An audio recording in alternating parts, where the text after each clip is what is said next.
Assalamualaikum warahmatullahi wabarakatuh. Bismillahirrahmanirrahim. Alhamdulillahi rabbil alamin. Hamdan kathiran tayyiban mubarakan fih. Wassalatu wassalamu ala imamil awwalin wal akhirin, nabiyyina Muhammadin wa ala alihi wasallim tasliman kathirun ila yaumiddin.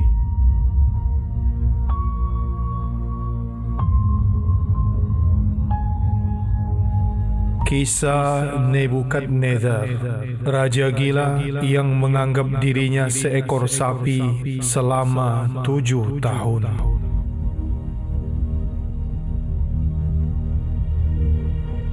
Nebukadnezar atau Bukhtanasor adalah penguasa kekaisaran Babilonia yang berkuasa pada tahun 605 sebelum Masehi sampai dengan 562 sebelum Masehi. Ia adalah putra tertua pendiri kerajaan Babylon baru yang bernama Nabopolassar. Ketika ayahnya masih hidup, ia bertugas sebagai komandan militer. Tetapi setelah kematian ayahnya pada tahun 605 sebelum Masehi, Nebukadnezar diangkat menjadi raja. Dan di masa pemerintahannya, negeri Babilonia mengalami banyak kemajuan yang luar biasa. Ia memerintahkan untuk membangun tembok Babilonia yang tingginya hingga 40 kaki dan memiliki ketebalan yang luar biasa yang konon saking tebalnya mereka bisa mengadakan balapan kereta di atasnya. Raja Nebukadnezar juga membangun taman gantung yang terkenal yang menjadi salah satu dari 7 keajaiban dunia. Taman itu dibangun di atas pilar dan dilapisi dengan alang-alang dan batu bata dan merupakan arsitektur termegah yang pernah dibangun umat manusia. Selain itu, ada juga gerbang Istar yang merupakan gerbang ke-8 ke pusat kota. Gerbangnya terbuat dari batu bata berlapis kaca yang indah yang dihiasi dengan lapis lazuli sehingga gerbang tersebut terlihat berkilau. Nebukadnezar bagi bangsanya bisa jadi adalah raja yang hebat, seorang ahli strategi perang dan politik yang mumpuni, sekaligus arsitektur yang mempunyai jiwa seni tinggi, yang mampu menciptakan kedamaian dan mengharumkan negeri Babilonia di antara bangsa-bangsa lain ketika itu. Namun, di luar tembok kekaisaran, ia adalah seorang raja yang bengis, kejam lagi biadab. Ia mempunyai ambisi yang sangat besar untuk menaklukkan bangsa-bangsa lain dan memperbesar dominasi kekaisaran Babilonia. Ada banyak negeri-negeri yang telah berhasil ia kalahkan, antara lain Mesir, Suria, Asyur, Yehuda, dan lain-lain. Dari sekian banyak peristiwa penaklukan yang dilakukan oleh Nebukadnezar, peristiwa penaklukan Yerusalem adalah kejadian yang paling mengerikan, serta menjadi bukti dan saksi sejarah betapa kejam dan biadabnya Raja Babilonia tersebut. Ibnu Katsir dalam bukunya yang berjudul Qasas Al-Anbiya mengutip sejumlah riwayat yang menceritakan tentang penyerangan Nebukadnezar ke Yerusalem.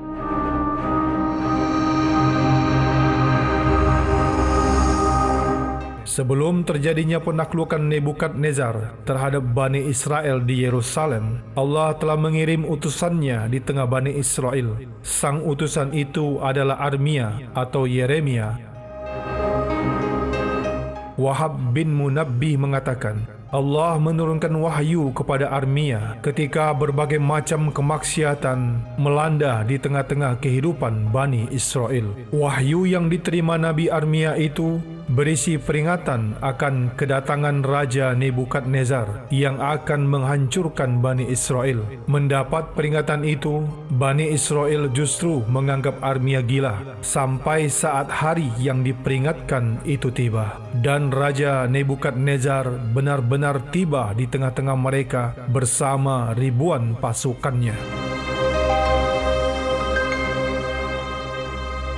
Selain merusak Baitul Maqdis, Raja Babilonia ini juga menahan para keturunan Nabi Yakub dan Nabi Daud alaihi wassalam. Mereka dijadikan budak belian dan sebagian lagi dibunuh. Disebutkan bahwa jumlah mereka mencapai lebih kurang 90.000 orang yang terdiri dari keturunan keluarga Nabi Daud alaihissalam, keturunan Nabi Yusuf alaihissalam dan saudaranya Binyamin, keturunan Ish bin Ya'qub, keturunan Zabalun dan Naftali bin Ya'qub, keturunan Dan bin Ya'qub, keturunan Yastakhar bin Ya'qub, keturunan Zaikun bin Ya'qub, keturunan Laubil dan Lawi, dan orang-orang keturunan Bani Israel lainnya. Nebukadnezar dan pasukannya juga merobohkan tempat-tempat ibadah di Baitul Maqdis. Bahkan mereka menyembelih babi-babi di dalamnya sebagai bentuk penghinaan mereka terhadap tempat ibadah tersebut. Diceritakan juga dari Abu Ubaid Al-Qasim bin Salam, dari Abdullah bin Soleh, dari Al-Laith,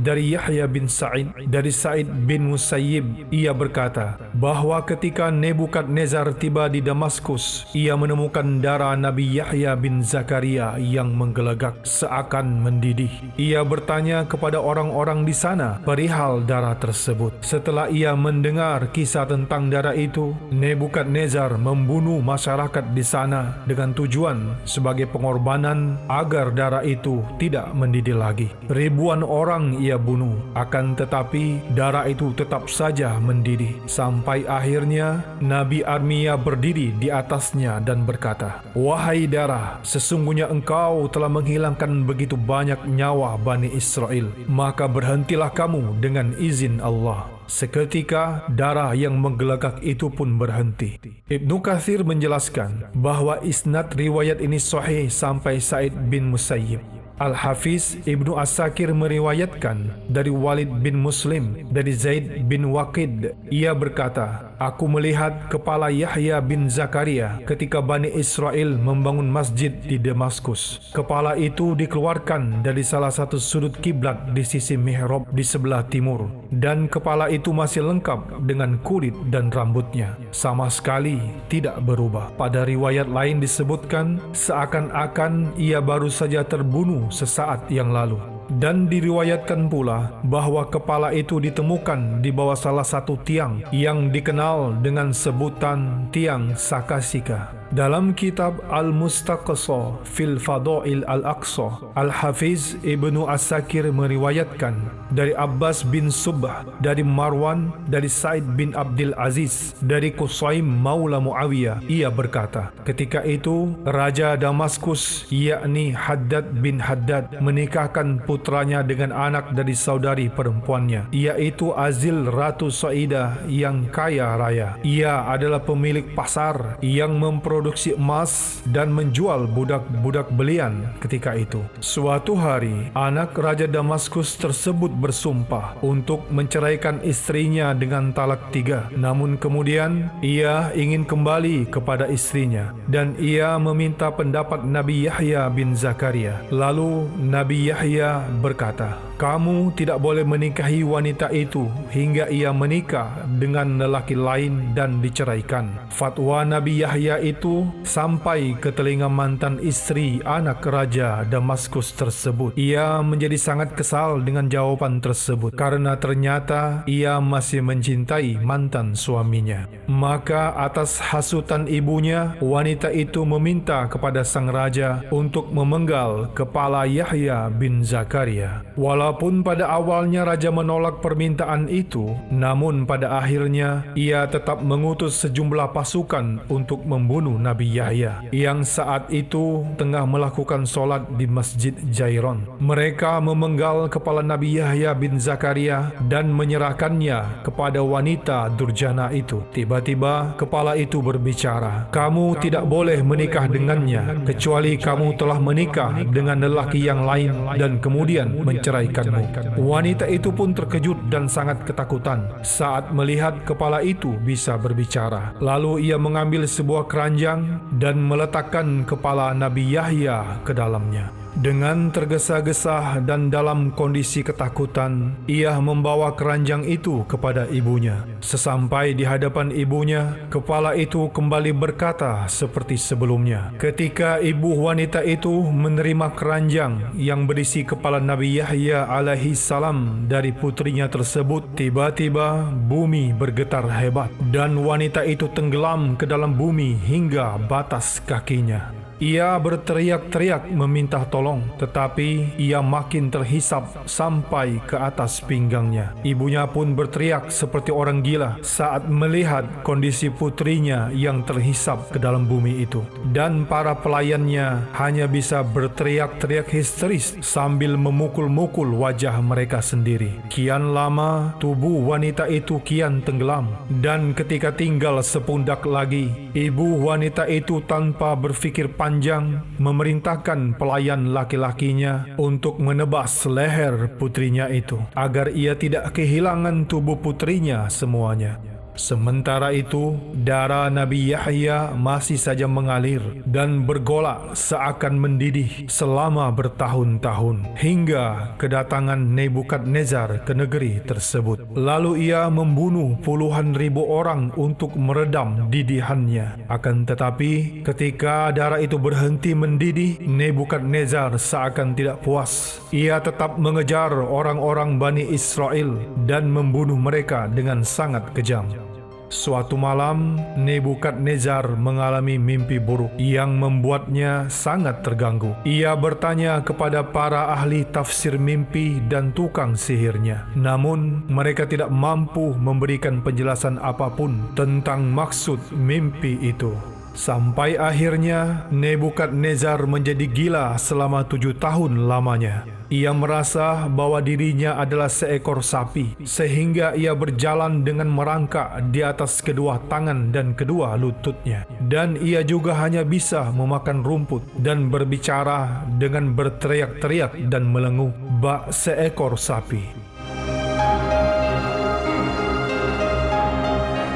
Nebukadnezar meninggal di Babilonia di usia 80 tahun atau pada tahun 562 sebelum Masehi, setelah memerintah Babilonia selama 43 tahun. Diceritakan bahwa ia meninggal akibat terserang wabah nyamuk. Selepas kematiannya, tahta kekaisaran Babilonia dilanjutkan oleh putranya Ewil-Merodak yang akhirnya dibunuh oleh iparnya Nergal-Sarezer. Demikianlah kisah singkat Raja Nebukadnezar ini, yang mana dari kisah ini kita bisa mengambil pelajaran bahwa setiap perbuatan zolim akan mendapatkan balasan yang setimpal bagi para pelakunya. Dan sehebat apapun kekuatan dan kekuasaan manusia, pada akhirnya akan terputus serta hilang dengan datangnya kematian. Dan semuanya akan dimintai pertanggungjawaban di hadapan Allah Ta'ala. Tetap dukung terus channel kesayangan kita ini dengan like, komen, dan share. Serta jangan lupa di subscribe dan aktifkan lonceng notifikasinya agar sahabat Villa semuanya tidak ketinggalan dengan update video-video terbaru lainnya dari kami. Subhanakallahumma wa bihamdik, ashhadu an la ilaha illa ant, astaghfiruka wa atubu ilaik.